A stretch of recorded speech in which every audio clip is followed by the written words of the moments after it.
Hello दोस्तों, आपका स्वागत है अपने यूट्यूब चैनल पर। आज हम 29 दिसंबर को हुए सी-टेट 2021 पेपर 1 के हिंदी के फुल 30 क्वेश्चंस कंप्लीट करेंगे। तो दोस्तों, आपके शुरुआत के 15 क्वेश्चंस गद्यांश और पद्यांश से पूछे जाते हैं। तो आपका ये गद्यांश गिवन है, आप इस गद्यांश को रीड कीजिएगा और फिर स्वयं आंसर निकालने का प्रयास कीजिएगा। मैं आपके इस गद्यांश से पूछे गए प्रश्नों के उत्तर आपको अभी बताते चलूँगी। तो आपका इस गद्यांश से पहला क्वेश्चन पूछा गया था, गांधी जी किसका मुकदमा लड़ने के लिए डरबन गए थे। तो आपका फर्स्ट का ऑप्शन पहला सही हो जाएगा, अब्दुल्ला एंड कंपनी। आप इस गद्यांश को आराम से रीड कीजिएगा और फिर स्वयं आंसर निकालने का प्रयास कीजिएगा। आपका सेकंड क्वेश्चन इस गद्यांश से पूछा गया था, रात्रि भोज का आयोजन किसकी विदाई के लिए किया गया था।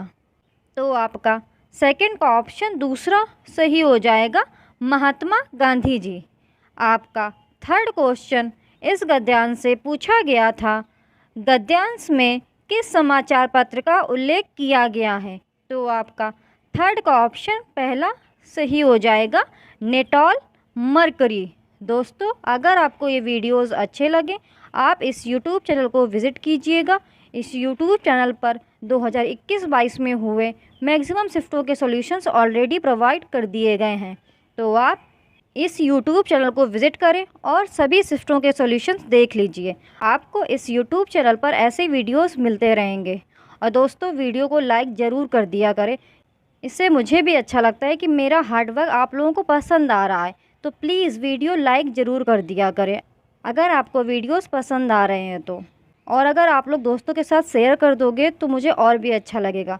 तो प्लीज़ वीडियो को शेयर ज़रूर कर दिया करें, कम से कम अपने फ्रेंड सर्कल में किसी एक दोस्त को तो शेयर कर ही दिया करें। आपका फोर्थ क्वेश्चन पूछा गया था, मताधिकार संशोधन विधेयक का क्या उद्देश्य था। तो आपका फोर्थ का ऑप्शन दूसरा सही हो जाएगा, भारतीयों को मताधिकार से वंचित करना। आपका फिफ्थ क्वेश्चन इस गद्यांश से पूछा गया था, लोग गांधी जी से रुकने का आग्रह करने लगे क्योंकि। तो आपका फिफ्थ का ऑप्शन तीसरा सही हो जाएगा, वे चाहते थे कि गांधी जी उनके लिए मताधिकार संशोधन विधेयक का विरोध करें। आपका सिक्स्थ क्वेश्चन इस गद्यांश से पूछा गया था, गांधी जी ने मताधिकार संशोधन विधेयक का विरोध करने के लिए कोई शुल्क क्यों नहीं लिया। तो आपका सिक्स्थ का ऑप्शन दूसरा सही हो जाएगा, ये सार्वजनिक कार्य था। दोस्तों, ये सभी क्वेश्चन आपके पहले गद्यांश से पूछे गए हैं। तो आप गद्यांश को अच्छे से रीड कीजिएगा और फिर सबके आंसर स्वयं निकालिएगा। आपका सेवेंथ क्वेश्चन इस गद्यांश से पूछा गया था, होश उड़ना मुहावरे का अर्थ है। तो आपका सेवेंथ का ऑप्शन तीसरा सही हो जाएगा, घबरा जाना। आपका एट्थ क्वेश्चन पूछा गया था, स्वदेश का विलोम शब्द है। दोस्तों, ये मैंने पोल में भी क्वेश्चन पूछा था, तो कई लोगों ने इसका समानार्थी शब्द बता दिया। दोस्तों, इसमें मैंने स्वदेश का विलोम शब्द पूछा था, तो विलोम शब्द होगा विदेश। तो आपका ऑप्शन दूसरा सही हो जाएगा, विदेश। स्वदेश, स्व मतलब अपना, देश देश, स्वदेश का समानार्थी होता है अपना देश, किंतु इसमें विलोम पूछा गया है, इसलिए आपका दूसरा ऑप्शन सही होगा, विदेश।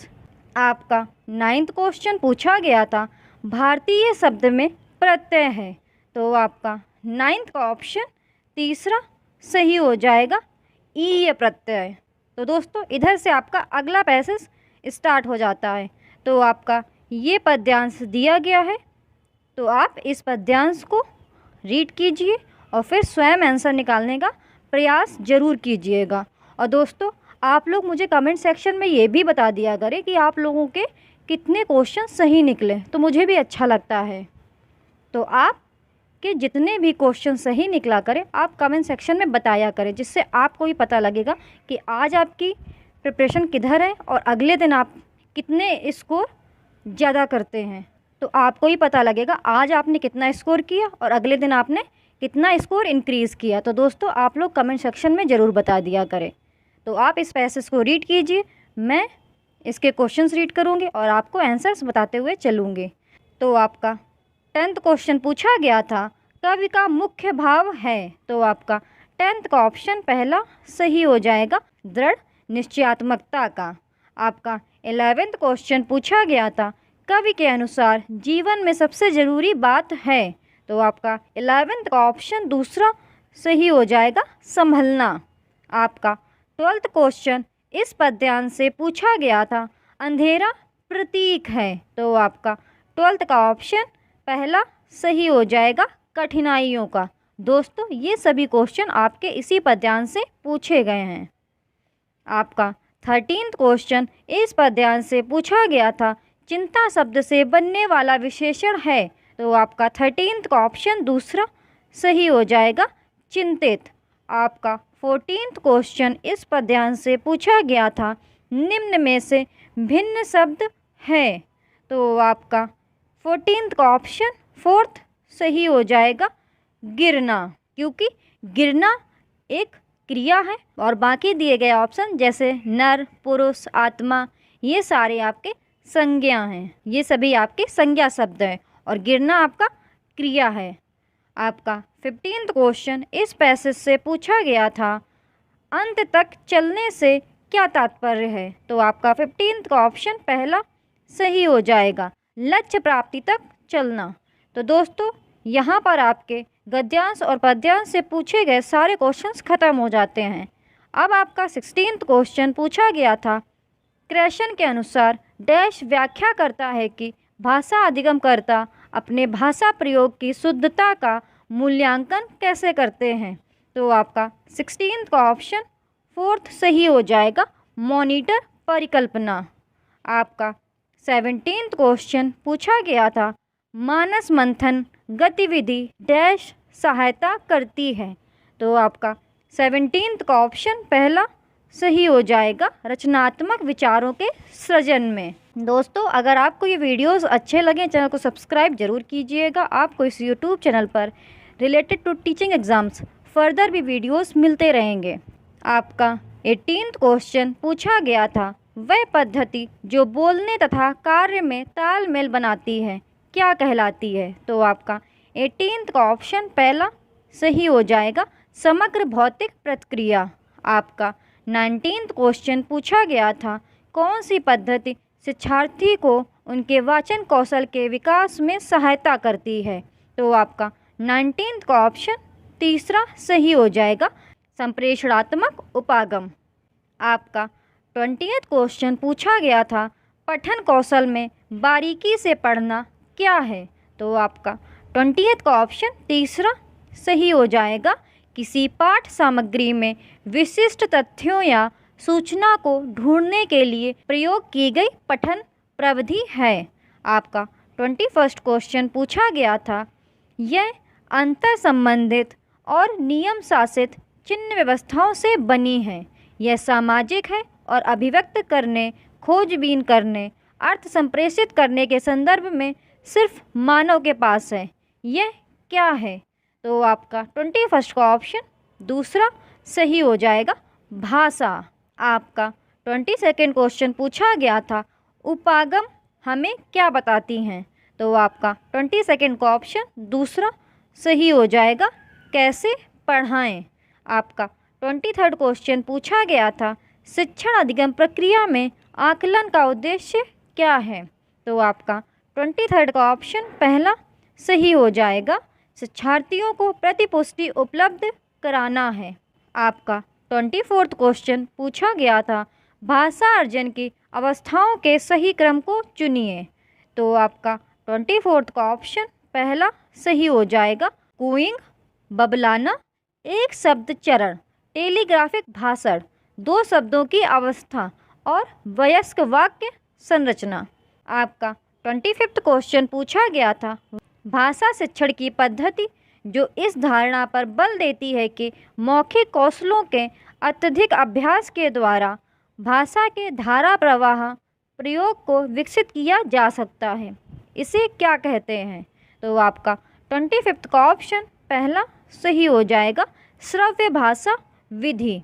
आपका 26वां क्वेश्चन पूछा गया था, अधिगम में आने वाली मुश्किलों को पहचानने के लिए क्या करते हैं? तो आपका 26 का ऑप्शन तीसरा सही हो जाएगा निदानात्मक परीक्षण। आपका 27वां क्वेश्चन पूछा गया था, एक अध्यापक ने कक्षा में दीवारों पर चार्ट और ड्राइंग लगाई, शिक्षार्थियों के काम को बुलेटिन बोर्ड पर प्रदर्शित किया और कक्षा की बहुत सी वस्तुओं के नाम अंग्रेजी तथा शिक्षार्थियों के घर की भाषा में लिखे हैं। अध्यापक ने किस प्रकार का उदाहरण प्रस्तुत किया है? तो आपका 27 का ऑप्शन पहला सही हो जाएगा निवेश समृद्ध परिवेश। आपका 28वां क्वेश्चन पूछा गया था, विकास के विभिन्न चरणों का अनुसरण करते हुए शिक्षार्थियों ने स्वतंत्र लेखन कौशल के विकास करने में कौन सा उपागम मदद करता है? तो आपका 28 का ऑप्शन पहला सही हो जाएगा लेखन का प्रक्रिया उपागम। आपका 29वां क्वेश्चन पूछा गया था, खेल के मैदान फ़ोन या दूसरे व्यक्तियों के साथ सामाजिक रूप से अंतःक्रिया में प्रयोग की जाने वाली भाषा किसका भाग है? तो आपका 29 का ऑप्शन पहला सही हो जाएगा आधारभूत अंतर्वैयक्तिक संप्रेषण कौशल। आपका 30वां क्वेश्चन पूछा गया था, राष्ट्रीय शिक्षा नीति 2020 किसके अध्ययन का समर्थन करती है? तो आपका 30वां का ऑप्शन दूसरा सही हो जाएगा पूरी विद्यालयी शिक्षा के दौरान निर्देश के माध्यम के तौर पर मातृभाषा। दोस्तों, अगर आपको ये वीडियोस अच्छे लगे चैनल को सब्सक्राइब जरूर कीजिएगा, वीडियो को लाइक भी कर दीजिएगा। आपको इस यूट्यूब चैनल पर ऐसे वीडियोस मिलते रहेंगे। वीडियोस को लाइक ज़रूर कर दिया करें अगर आपको पसंद आ रहे हैं तो। आज हम 30 दिसंबर को हुए CTET 2021 पेपर 1 के हिंदी के फुल 30 क्वेश्चंस कंप्लीट करेंगे। तो दोस्तों, आपके शुरुआत के 15 क्वेश्चंस गद्यांश और पद्यांश से पूछे जाते हैं। तो आपका गद्यांश ये गिवन है, आप इस पैसेज को आराम से रीड कीजिएगा और फिर स्वयं आंसर निकालने का प्रयास कीजिएगा। आपके गद्यांश से पूछे गए प्रश्नों को मैं रीड कर रही हूँ और फिर सबके आंसर्स आपको बताते हुए चल रही हूँ, बट आप स्वयं रीड कीजिएगा और फिर स्वयं आंसर्स निकालने का प्रयास कीजिएगा और फिर मैच कीजिएगा आपके कितने आंसर्स करेक्ट निकले। तो दोस्तों, आपका इस गद्यांश से पहला क्वेश्चन पूछा गया था, गंगा की डॉल्फिन की खोज किस सन में हुई? तो आपका फर्स्ट का ऑप्शन तीसरा सही हो जाएगा 1801। आपका दूसरा क्वेश्चन इस गद्यांश से पूछा गया था, गद्यांश के अनुसार गंगा की डॉल्फिन भारतीय उपमहाद्वीप के किस देश की नदी में नहीं पाई जाती है? तो आपका सेकंड का ऑप्शन तीसरा सही हो जाएगा पाकिस्तान। आपका तीसरा क्वेश्चन इस गद्यांश से पूछा गया था, गंगा की डॉल्फिन भारत के कितने राज्यों की नदियों में पाई जाती है? तो आपका थर्ड का ऑप्शन पहला सही हो जाएगा 7। दोस्तों, अगर आपको ये वीडियोस अच्छे लगते हैं तो आप इस YouTube चैनल को सब्सक्राइब जरूर कीजिएगा, वीडियो को लाइक भी कर दीजिएगा। इस YouTube चैनल पर 2021-22 में हुए CTET पेपर 1 और पेपर 2 के मैक्सिमम शिफ्टों के सॉल्यूशंस ऑलरेडी प्रोवाइड कर दिए गए हैं, तो आप इस YouTube चैनल को विज़िट करें और सभी शिफ्टों के सॉल्यूशंस देख लीजिए। आपको इस YouTube चैनल पर आगे भी वीडियोज़ मिलते रहेंगे रिलेटेड टू टीचिंग एग्ज़ाम, तो आप इस YouTube चैनल को सब्सक्राइब जरूर कर लें। आपका फोर्थ क्वेश्चन इस गद्यांश से पूछा गया था, गद्यांश के अनुसार निम्नलिखित में से कौन सा कथन सत्य है? तो आपका फोर्थ का ऑप्शन पहला सही हो जाएगा डॉल्फिन एक अत्यंत प्राचीन जलीय प्राणी है। दोस्तों, आप गद्यांश जरूर रीड कीजिएगा और फिर चेक कीजिएगा आपके कितने क्वेश्चंस करेक्ट निकलते हैं। आपका फिफ्थ क्वेश्चन पूछा गया था, गंगा की डॉल्फिन कैसे पानी में पाई जाती है? तो आपका फिफ्थ का ऑप्शन दूसरा सही हो जाएगा केवल ताज़े पानी में। आपका सिक्स्थ क्वेश्चन इस गद्यांश से पूछा गया था, गद्यांश के अनुसार डॉल्फिन के झुंड में सदस्यों की संख्या कितनी होती है? तो आपका सिक्स्थ का ऑप्शन दूसरा सही हो जाएगा 3 से अधिक नहीं होती है। आपका सेवेंथ क्वेश्चन पूछा गया था, मादा डॉल्फिन अपने बच्चों के साथ विचरण करती हुई दिख जाती है में रेखांकित शब्द के स्थान पर कौन सा शब्द प्रयोग कर सकते हैं? तो आपका 7th का ऑप्शन दूसरा सही हो जाएगा, घूमते। बेसिकली आपका समानार्थी शब्द पूछा गया है तो विचरण का समानार्थी शब्द घूमते हो जाएगा। आपका 8th क्वेश्चन इस गद्यांश से पूछा गया था। गद्यांश के अनुसार गंगा की डॉल्फिन बहुत बड़ी संख्या में के विस्तृत क्षेत्र में पाई जाती थी, किंतु वर्तमान काल में केवल गंगा, ब्रह्मपुत्र, मेघना तथा कर्णफूलों में शेष बची है। इस वाक्य का आशय क्या है? तो आपका 8th का ऑप्शन दूसरा सही हो जाएगा। डॉल्फिन की संख्या में तेजी से कमी आई है। दोस्तों ये सभी आपके क्वेश्चन आपके इसी गद्यांश से पूछे गए हैं, तो आप गद्यांश को रीड कीजिए और स्वयं आंसर निकालिए। आपका 9th क्वेश्चन इस गद्यांश से पूछा गया था, इनमें से कौन सा विशेषण विशेष्य का उदाहरण नहीं है? तो आपका 9th का ऑप्शन 4th सही हो जाएगा, गंगा नदी। तो दोस्तों यहाँ पर आपके गद्यांश के पूछे गए प्रश्न खत्म हो जाते हैं। अब आपका पद्यांश शुरू हो जाता है, तो आप इस पद्यांश को रीड कीजिए और फिर स्वयं आंसर निकालने का प्रयास कीजिएगा। आपका ये गद्यांश पालने के सिरहाने से शुरू होता है और आने वाला है तक ख़त्म हो जाता है, तो आप इस पद्यांश को रीड करिएगा। आपका इस पद्यांश से पहला क्वेश्चन जो पूछा गया था वह है कवि के अनुसार महत्वपूर्ण है। तो आपका 10th का ऑप्शन दूसरा सही हो जाएगा, ज्ञान। आपका 11th क्वेश्चन इस पद्यांश से पूछा गया था, झूठ कहाँ कहाँ फैला हुआ है? तो आपका 11th का ऑप्शन दूसरा सही हो जाएगा, पुस्तकों में और गीतों में। दोस्तों आप कमेंट सेक्शन में ज़रूर बताइएगा आपके 30 क्वेश्चन में से कितने क्वेश्चंस करेक्ट निकले। आपका 12th क्वेश्चन इस पद्यांश से पूछा गया था, कल्पनातीत से तात्पर्य है। तो आपका 12th का ऑप्शन 4th सही हो जाएगा, कल्पना से परे। आपका 13th क्वेश्चन पूछा गया था, कविता के अनुसार सत्य और ज्ञान से। तो आपका 13th का ऑप्शन पहला सही हो जाएगा, समय और भविष्य का बोध होता है। आपका 14th क्वेश्चन इस पद्यांश से पूछा गया था, समय में एक प्रत्यय जोड़ने पर शब्द बनेगा। तो आपका 14th का ऑप्शन 4th सही हो जाएगा, सामयिक। आपका 15th क्वेश्चन इस पद्यांश से पूछा गया था, किस शब्द में उपसर्ग का प्रयोग हुआ है? तो आपका 15th का ऑप्शन तीसरा सही हो जाएगा, असत्य। तो दोस्तों आपके यहाँ पर गद्यांश और पद्यांश से पूछे गए 15 प्रश्न खत्म हो जाते हैं। आप गद्यांश और पद्यांश रीड कीजिएगा और फिर चेक कीजिएगा कि आपके कितने प्रश्न सही हुए हैं। आप कमेंट सेक्शन में ज़रूर बताइएगा। आपका 16th क्वेश्चन पूछा गया था, निम्नलिखित में से सही कथन का चयन करें। तो आपका 16th का ऑप्शन तीसरा सही हो जाएगा, प्रथम भाषा अर्जन एक प्राथमिक प्रक्रिया है। आपका 17th क्वेश्चन पूछा गया था, निम्नलिखित में से कौन सा पद vygotsky के सामाजिक सांस्कृतिक सिद्धांत से संबंधित है?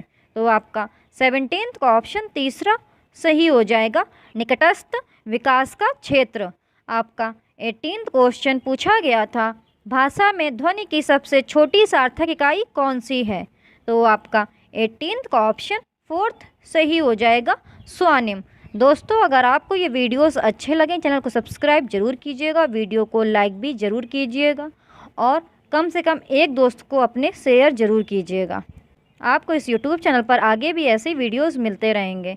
आपका 19th क्वेश्चन पूछा गया था, रोहित 7 माह का शिशु है, उसने ऐसी ध्वनियाँ बोलना शुरू कर दिया है जिसमें व्यंजन व स्वर दोनों हैं, वह निम्नलिखित में से किसमें संप्रेषण कर रहा है? तो आपका 19th का ऑप्शन 4th सही हो जाएगा, बबलाना। आपका 20th क्वेश्चन पूछा गया था, यह विचार कि हम अपने आसपास के परिवेश के बारे में क्या सोचते हैं और कैसे उसे देखते हैं, यह भाषा द्वारा सुनिश्चित होता है, किससे संबंधित है? तो आपका 20th का ऑप्शन पहला सही हो जाएगा, सापिर-बोर्फ परिकल्पना। आपका 21st क्वेश्चन पूछा गया था, वे शैक्षिक प्रक्रियाएं जिनमें शिक्षार्थी अपनी विद्यालयी शिक्षा अपनी मातृभाषा में आरंभ करते हैं और फिर विद्यालय में अतिरिक्त भाषाओं से जुड़ते जाते हैं कहलाती हैं। तो आपका 21 का ऑप्शन तीसरा सही हो जाएगा, बहुभाषिक शिक्षा। आपका 22 क्वेश्चन पूछा गया था, स्किनर की यह राय है कि बच्चे अक्सर भाषा अर्जन प्रक्रिया में डैश। तो आपका 22 का ऑप्शन तीसरा सही हो जाएगा, वयस्कों की नकल करते हैं। दोस्तों, अगर आपको ये वीडियोस अच्छे लगें, चैनल को सब्सक्राइब जरूर कीजिएगा, वीडियो को लाइक भी कर दीजिएगा और आपको इस यूट्यूब चैनल पर ऐसे ही वीडियोस मिलते रहेंगे। आपका 23 क्वेश्चन पूछा गया था, पियाजे द्वारा ये सुझाव दिया गया है कि बच्चे माध्यम से भाषा, बच्चे इधर पे आपका डैश होगा, डैश। पियाजे द्वारा यह सुझाव दिया गया कि बच्चे डैश माध्यम से भाषा सीखते हैं। तो आपका 23 का ऑप्शन दूसरा सही हो जाएगा, आत्मसातीकरण तथा समायोजन। आपका 24 क्वेश्चन पूछा गया था, भाषा अधिगम के आधारभूत कौशलों पर अधिकार प्राप्त करने के लिए बच्चों को वाक्यों के जिस तरह के नमूने सीखने चाहिए वे क्या कहलाते हैं। तो आपका 24 का ऑप्शन तीसरा सही हो जाएगा, संरचना। आपका 25 क्वेश्चन पूछा गया था, अतिरिक्त द्वितीय भाषा में निर्देश पढ़ाते हुए किसी अकादमिक विषय वस्तु के शिक्षण के लिए शिक्षार्थी की घर की भाषा इस्तेमाल करना क्या कहलाता है। तो आपका 25 का ऑप्शन तीसरा सही हो जाएगा, द्विभाषिक। आपका 26 क्वेश्चन पूछा गया था, द्विभाषिक शिक्षा एक शैक्षिक प्रक्रिया है जिसमें शिक्षण अधिगम प्रक्रिया में डैश। तो आपका ऑप्शन तीसरा सही हो जाएगा, दो भाषाओं का प्रयोग किया जाता है। द्विभाषिक सीधे मतलब निकल रहा है दो भाषाएं। आपका 27 क्वेश्चन पूछा गया था, स्किनर के सिद्धांत के अनुसार बच्चे कब सर्वाधिक रूप से भाषा अर्जित करते हैं। तो आपका 27 का ऑप्शन दूसरा सही हो जाएगा, नकल करके, संकेत एवं सहारा देने पर, आकार के अनुसार। आपका 28 क्वेश्चन पूछा गया था, पशु एवं मानवीय संप्रेषण के मध्य महत्वपूर्ण अंतर कौन सा है। तो आपका 28 का ऑप्शन दूसरा सही हो जाएगा, मानव भावनाएं संप्रेषित कर सकते हैं। आपका 29 क्वेश्चन पूछा गया था, पियाजे के अनुसार पहले से उपस्थित किसी विचार में किसी जानकारी को समाकलित करने के लिए किसी के परिवेश को बदलने की प्रक्रिया क्या कहलाती है। तो आपका 29 का ऑप्शन पहला सही हो जाएगा, समायोजन। आपका 30 क्वेश्चन पूछा गया था, द्विभाषी शिक्षण अधिगम प्रक्रिया में शिक्षार्थी के घर की भाषा के साथ साथ और किसका प्रयोग किया जाता है। तो आपका 30 का ऑप्शन दूसरा सही हो जाएगा, द्वितीय भाषा में अतिरिक्त निर्देश दिए जाते हैं। दोस्तों, अगर आपको ये वीडियोस अच्छे लगते हैं तो इस YouTube चैनल को सब्सक्राइब जरूर कीजिएगा, वीडियो को लाइक भी कर दीजिएगा। आपको इस YouTube चैनल पर ऐसे ही वीडियोस मिलते रहेंगे और कमेंट सेक्शन में ज़रूर बताइएगा आपके 30 क्वेश्चंस में से कितने क्वेश्चंस करेक्ट निकले और वीडियो को लाइक ज़रूर कर दीजिएगा अगर आपको वीडियो पसंद आ रहे हैं तो। आज हम 31 दिसंबर को हुए CTET 2021 पेपर 1 के हिंदी के फुल 30 क्वेश्चंस कंप्लीट करेंगे। तो दोस्तों, आपके स्टार्टिंग के 15 क्वेश्चंस आपके गद्यांश और पद्यांश से पूछे जाते हैं। तो आपका ये गद्यांश गिवन है, आप इस गद्यांश को रीड कीजिएगा और फिर स्वयं आंसर निकालने का प्रयास कीजिएगा। मैं इस गद्यांश से पूछे गए प्रश्नों को रीड कर रही हूँ और फिर सबके आंसर्स बताते हुए चल रही हूँ, बट आप इस गद्यांश को रीड कीजिएगा और चेक कीजिएगा आपके कितने क्वेश्चन सही निकले। तो आपका इस गद्यांश से पहला क्वेश्चन पूछा गया था, जिनके अपने कोई खंडहर नहीं, रेखांकित शब्द से आशय है। तो आपका फर्स्ट का ऑप्शन पहला सही हो जाएगा, इतिहास।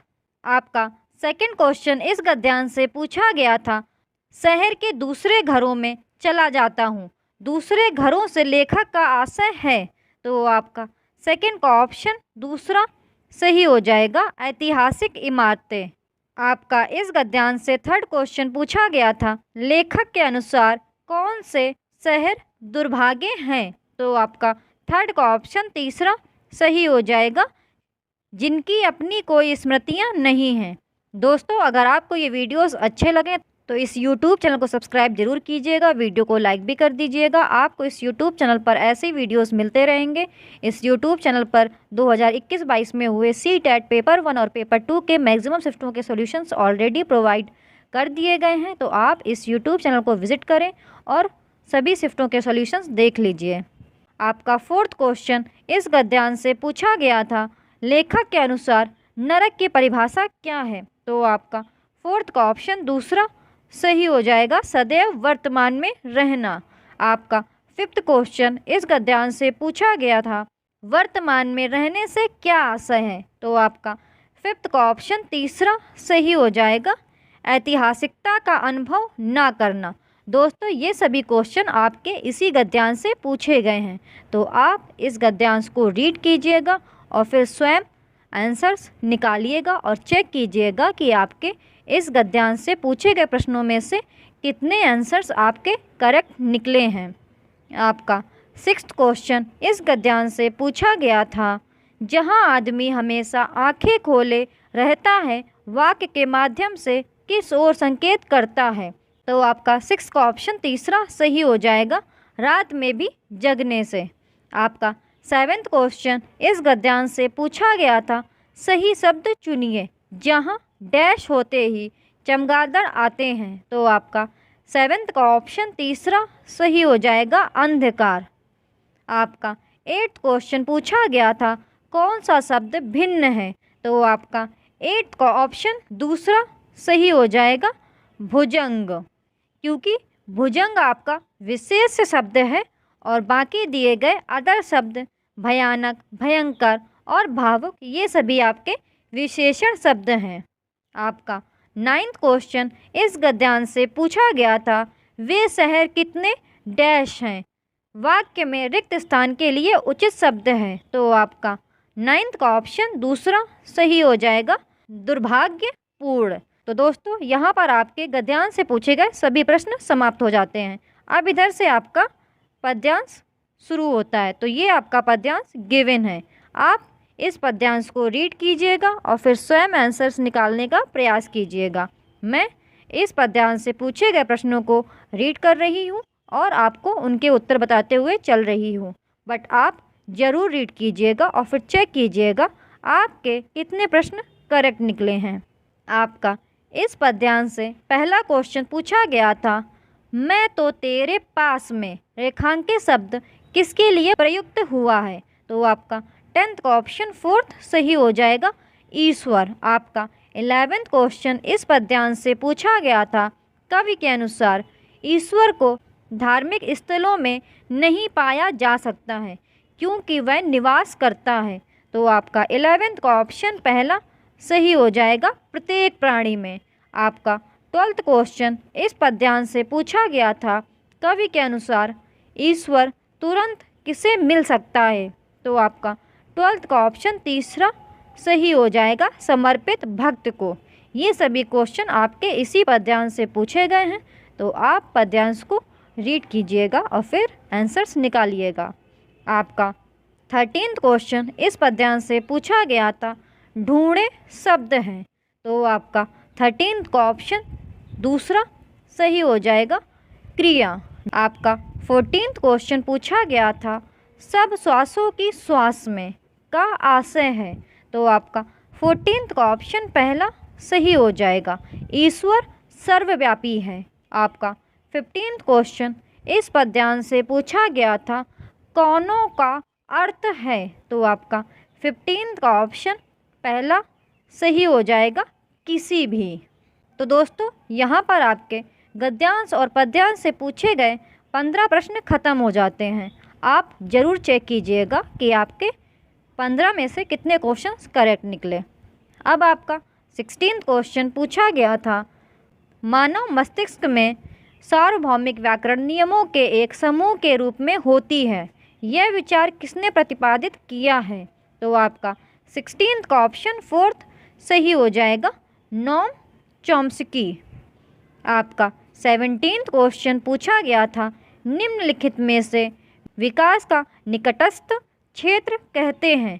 तो आपका 17th का ऑप्शन दूसरा सही हो जाएगा, बच्चे के वास्तविक विकास तथा किसी दूसरे की सहायता से कर सकने वाले काम के बीच का अंतर। दोस्तों, अगर आपको ये वीडियोस अच्छे लगें तो इस YouTube चैनल को सब्सक्राइब जरूर कीजिएगा, वीडियो को लाइक भी कर दीजिएगा। और आपको इस YouTube चैनल पर ऐसे वीडियोस मिलते रहेंगे। और आप कमेंट सेक्शन में ज़रूर बताइएगा कि आपके 30 में से कितने क्वेश्चंस करेक्ट निकले। आपका 18th क्वेश्चन पूछा गया था, बच्चों की मौखिक भाषा को विकसित करने में सहायता करने के लिए उनसे बातचीत करना डैश एक महत्वपूर्ण घटक है। तो आपका 18th का ऑप्शन 4th सही हो जाएगा, प्रारंभिक साक्षरता। आपका 19th क्वेश्चन पूछा गया था, निम्नलिखित में से कौन सी शब्द संपदा निर्माण की रणनीति नहीं है। तो आपका 19th का ऑप्शन 4th सही हो जाएगा, संबंधितता स्थापित करना।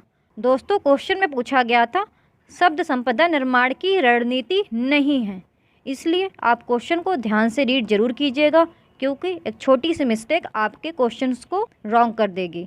आपका 20th क्वेश्चन पूछा गया था, लेखन डैश है। तो आपका 20th का ऑप्शन पहला सही हो जाएगा, एक उत्पादक कौशल। आपका 21st क्वेश्चन पूछा गया था, निम्नलिखित में से कौन सा कक्षा में मुद्रित लिखित समृद्ध परिवेश के निर्माण में सहायता नहीं करता है। तो आपका 21st का ऑप्शन 4th सही हो जाएगा, कक्षा में खिलौनों का कोना बनाना।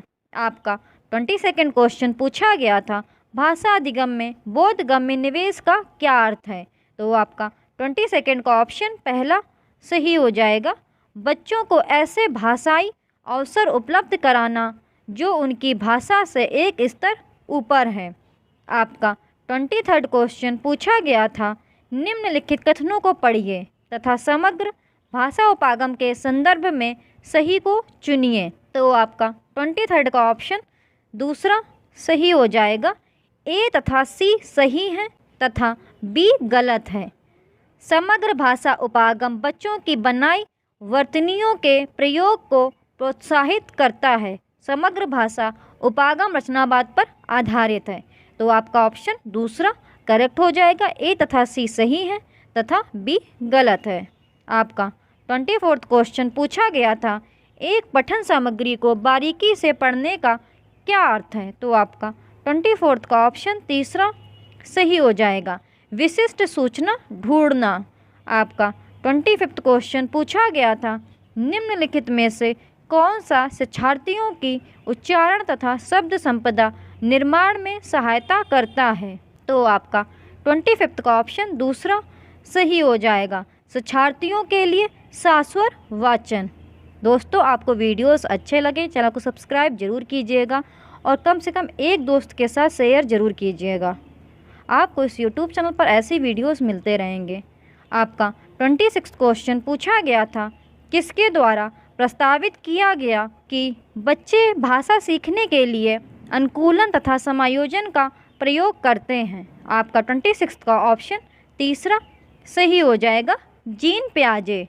आपका 27th क्वेश्चन पूछा गया था, कक्षा 1 का कबीर शांति शब्द सुनकर फांति, डांति, मानती जैसे निरर्थक शब्द बोलकर मजे लेता है, यह प्रदर्शित करता है कि। तो आपका 27th का ऑप्शन दूसरा सही हो जाएगा, वह ध्वन्यात्मक जागरूकता विकसित कर रहा है। दोस्तों, आप अदर ऑप्शंस भी रीड कर लिया करें कि अदर ऑप्शंस करेक्ट क्यों नहीं होंगे और आपका यही ऑप्शन करेक्ट क्यों होगा। मैं सभी रीड करूँगी तो वीडियो की लेंथ बहुत इंक्रीज़ हो जाएगी, इसलिए मैं आपके सिर्फ करेक्ट आंसर्स आपको बताते हुए चलती हूँ।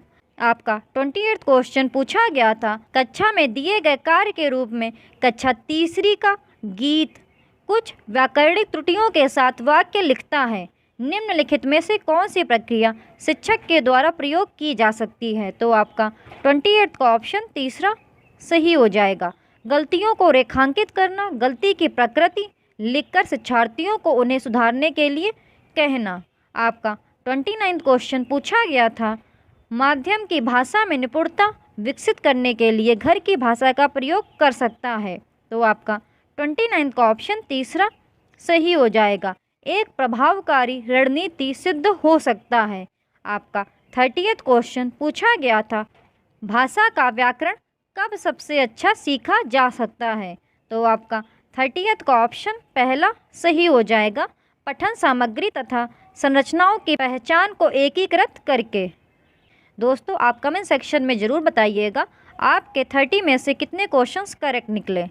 दोस्तों अगर आपको ये वीडियोस अच्छे लगें तो चैनल को सब्सक्राइब ज़रूर कीजिएगा और वीडियो को लाइक भी ज़रूर कर दीजिएगा। इससे मुझे भी अच्छा लगता है कि आप लोग एडमायर कर रहे हो कि वीडियो अच्छा है। आपको इस यूट्यूब चैनल पर ऐसे ही वीडियोस मिलते रहेंगे। आप यूट्यूब चैनल को सब्सक्राइब ज़रूर कर लीजिएगा। आज हम 1 जनवरी को हुए CTET 2021 पेपर 1 के हिंदी के फुल 30 क्वेश्चंस कंप्लीट करेंगे। तो दोस्तों आपके शुरुआत के 15 क्वेश्चंस आपके गद्यांश और पद्यांश से पूछे जाते हैं। तो आपका पहला ये गद्यांश गिवन है। आप इस गद्यांश को रीड कीजिएगा और फिर स्वयं आंसर्स निकालने का प्रयास कीजिएगा।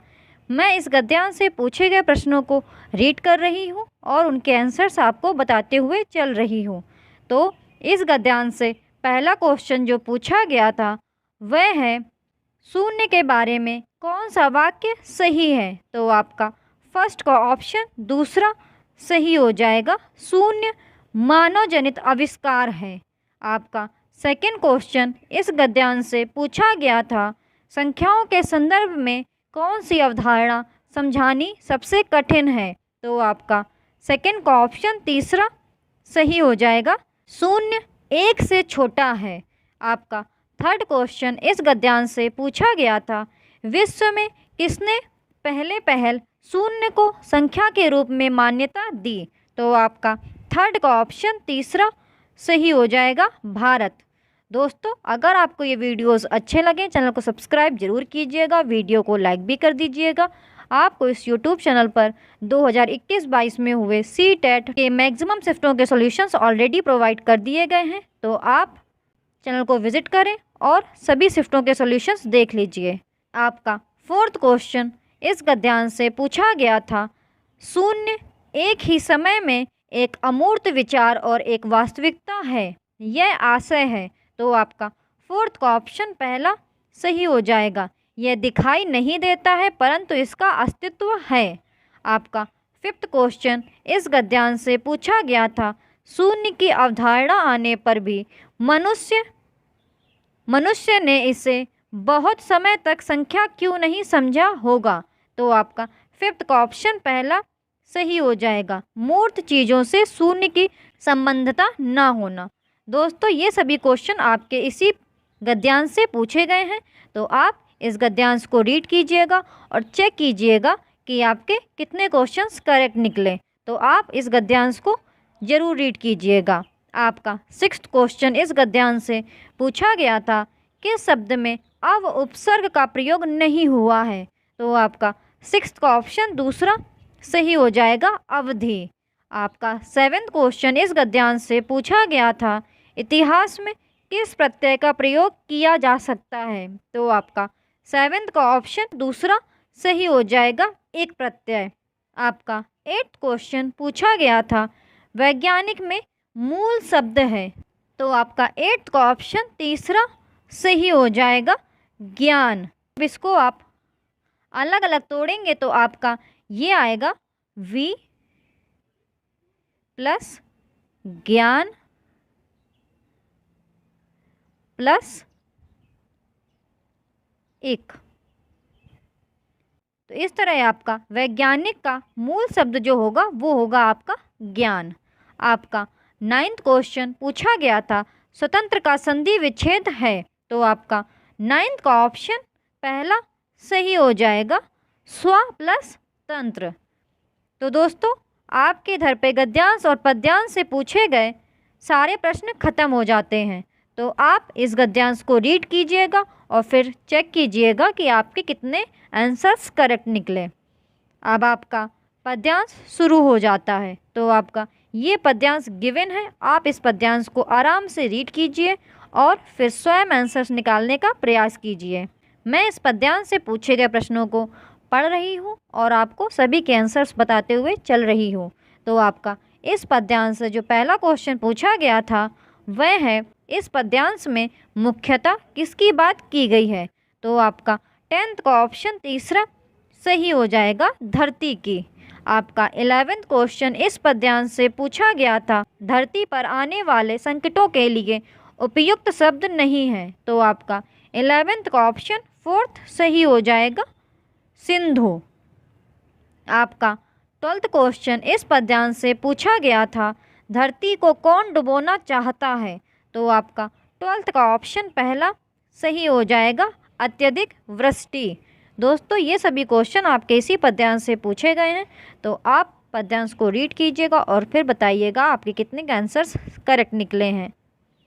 आपका 13th क्वेश्चन पूछा गया था, धरती अनमोल है, भाव पद्यांश की किस पंक्ति से अभिव्यक्त हो रहा है, तो आपका 13th का ऑप्शन तीसरा सही हो जाएगा, मोल नहीं ले पाए इसको।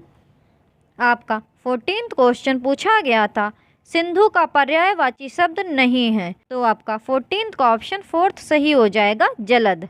आपका 15th क्वेश्चन पूछा गया था, निम्नलिखित में से भिन्न शब्द युग्म है, तो आपका 15th का ऑप्शन दूसरा सही हो जाएगा भूचाल भूकंपों। तो दोस्तों यहाँ पर आपके गद्यांश और पद्यांश से पूछे गए सभी 15 प्रश्न खत्म हो जाते हैं। तो आप गद्यांश और पद्यांश को रीड कीजिए और फिर चेक कीजिए आपके कितने आंसर्स करेक्ट निकले और कमेंट सेक्शन में ज़रूर बताइएगा। आपका 16th क्वेश्चन पूछा गया था, यदि शिक्षक विद्यार्थियों को शब्दावली सीखने में मदद करना चाहते हैं तो निम्नलिखित में से कौन सा तरीका सबसे प्रभावशाली होगा, तो आपका 16th का ऑप्शन पहला सही हो जाएगा कहानियों और चित्रों का प्रयोग। आपका 17th क्वेश्चन पूछा गया था, बहुभाषावाद शिक्षा का एक ऐसा संसाधन है जिसका उद्देश्य है, तो आपका 17th का ऑप्शन पहला सही हो जाएगा शिक्षण अधिगम के लिए शिक्षार्थियों की भाषाओं का उपयोग करना। दोस्तों अगर आपको ये वीडियोस अच्छे लगे चैनल को सब्सक्राइब जरूर कीजिएगा, वीडियो को लाइक भी कर दीजिएगा। आपको इस यूट्यूब चैनल पर ऐसे ही वीडियोस मिलते रहेंगे। आपका 18th क्वेश्चन पूछा गया था, किसी पाठक सामग्री से कोई विशिष्ट सूचना निकालने के लिए उद्देश्य से उस पाठ्य सामग्री के किसी अंश को बारीकी और गहनता के साथ पढ़ने का कौशल कौन सा अवबोधन कहलाता है, तो आपका 18th का ऑप्शन पहला सही हो जाएगा अनुमानिक। आपका 19th क्वेश्चन पूछा गया था, बहुबुद्धि के सिद्धांत के संदर्भों में निम्नलिखित में से कौन सी बुद्धि भाषा से संबंधित है, तो आपका 19th का ऑप्शन दूसरा सही हो जाएगा भाषाई मौखिक बुद्धि। आपका 20th क्वेश्चन पूछा गया था, इनमें से कौन से बहुभाषावाद के लाभ हो सकते हैं, तो आपका 20th का ऑप्शन 4th सही हो जाएगा फर्स्ट, सेकंड और फोर्थ। समृद्ध शब्दावली और प्रभावशाली भाषण, अन्य संस्कृतियों के प्रति सहिष्णुता और सम्मान, पराभाषिक जागरूकता। आपका 21st क्वेश्चन पूछा गया था, वेगोत्स्की के अनुसार जब कोई बच्चा या बच्ची भाषा की मदद से अपने स्वयं के कार्यों को निर्देशित करता है या करती है, लेकिन वह भाषा दूसरों के लिए श्रव्य नहीं है, उसके वाचन को क्या कहेंगे, तो आपका 21st का ऑप्शन पहला सही हो जाएगा आंतरिक भाषण। आपका 22nd क्वेश्चन पूछा गया था, भाषा विज्ञान की कौन सी शाखा संदर्भ में भाषा से जुड़ी हुई है, आपका 22nd का ऑप्शन पहला सही हो जाएगा उपयोगिता विज्ञान। आपका 23rd क्वेश्चन पूछा गया था, शिशुओं में भाषा के विकास के संबंध में कथन आ और बा पर विचार करें। आपका कथन आ दिया गया था, शैशवावस्था से बच्चे की वाक नली एक वयस्क मानव की तुलना में जानवर की तरह अधिक होती है। कथन बा दिया गया था, 6 से 12 महीनों के दौरान एक बच्ची तरह तरह के बबलाना और दोहराव वाले बबलाना से संलग्न है। आपका 23rd का ऑप्शन तीसरा सही हो जाएगा, आ और बा दोनों ही सही हैं। आपका 24th क्वेश्चन पूछा गया था, एक बोली मानक बोली का दर्जा पाने के लिए निम्नलिखित चरणों से गुजरती है, तो आपका 24th का ऑप्शन पहला सही हो जाएगा चयन, संहिताकरण, उद्देश्य का निर्धारण। आपका 25th क्वेश्चन पूछा गया था, बोली के संबंध में कथन आ और बा पर विचार करें। कथन आ किसी देश के एक हिस्से में बोली जाने वाली विविध भाषाओं में से एक प्रकार जो क्षेत्रीय बोली के रूप में जानी जाती है।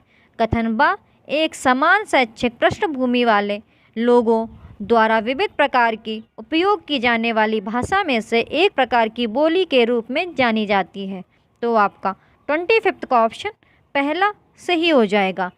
आ सही है लेकिन बा गलत है, अर्थात किसी देश के एक हिस्से में बोली जाने वाली विविध भाषाओं में से एक प्रकार जो क्षेत्रीय बोली के रूप में जानी जाती है। तो आपका कथन आ सही हो जाएगा, इसलिए आपका ऑप्शन पहला सही हो गया कि आ सही है, बा गलत है। आपका 26 क्वेश्चन पूछा गया था पत्नी से, जल्दी करो हमें देर हो जाएगी। सहकर्मी से, जाने का समय हो गया है, हमें बैठक के लिए देर हो जाएगी। वरिष्ठ नियोक्ता से, महोदय शाम के 4 बज गए हैं और बैठक 4:15 बजे है, क्या अब हमें चलना नहीं चाहिए? भाषण में इस विभिन्नता को किस रूप में जाना जाता है? तो आपका 26 का ऑप्शन तीसरा सही हो जाएगा, रजिस्टर। आपका 27 क्वेश्चन पूछा गया था समूह वाद विवाद में भाग लेने के लिए ये भाषा शिक्षक एक शर्त रखता है कि समूह में 4 विद्यार्थी कनिष्ठ वर्ग से तथा एक विद्यार्थी वरिष्ठ वर्ग से होना चाहिए, जो आवश्यकता पड़ने पर कनिष्ठों की सहायता कर सके। समूह निर्माण का यह विचार किसके सिद्धांत पर आधारित है? तो आपका 27 का सेकंड ऑप्शन सही हो जाएगा, विगोत्स्की का सिद्धांत। आपका 28 क्वेश्चन पूछा गया था समूह प्रस्तुति के दौरान यदि किसी विद्यार्थी के द्वारा अनुचित व्यवहार प्रदर्शित किया जाता है तब एक अध्यापक होने के नाते आप क्या करना चाहेंगे? तो आपका 28 का ऑप्शन दूसरा सही हो जाएगा, उससे बात करेंगे। आपका 29 क्वेश्चन पूछा गया था मान्यताओं का वह समूह जो इस बात की व्याख्या करता है कि भाषा संरचनाओं या नियमों का समूह है, किस रूप में जाना जाता है? तो आपका 29 का ऑप्शन तीसरा सही हो जाएगा, संरचनात्मक उपागम। दोस्तों, अगर आपको ये वीडियोस अच्छे लगें तो इस YouTube चैनल को सब्सक्राइब जरूर कीजिएगा, वीडियो को लाइक भी कर दीजिएगा। आपको इस YouTube चैनल पर ऐसे ही वीडियोस मिलते रहेंगे। आपका 30th क्वेश्चन पूछा गया था संप्रेषणात्मक भाषा शिक्षण के संबंध में कथन आ और बा पर विचार करें। आपका कथन आ दिया गया था शिक्षक की भूमिका सामान्यतः वाचन के लिए मॉडल होने की बजाय एक संसाधक या मॉनिटर की है। कथन बा दिया गया था शिक्षार्थियों को सीखने के व्यक्तिवादी उपागम के आधार पर कक्षा की गतिविधियों में भाग लेना पड़ता है। तो आपका 30th का ऑप्शन पहला सही हो जाएगा, आ सही है और बा गलत है।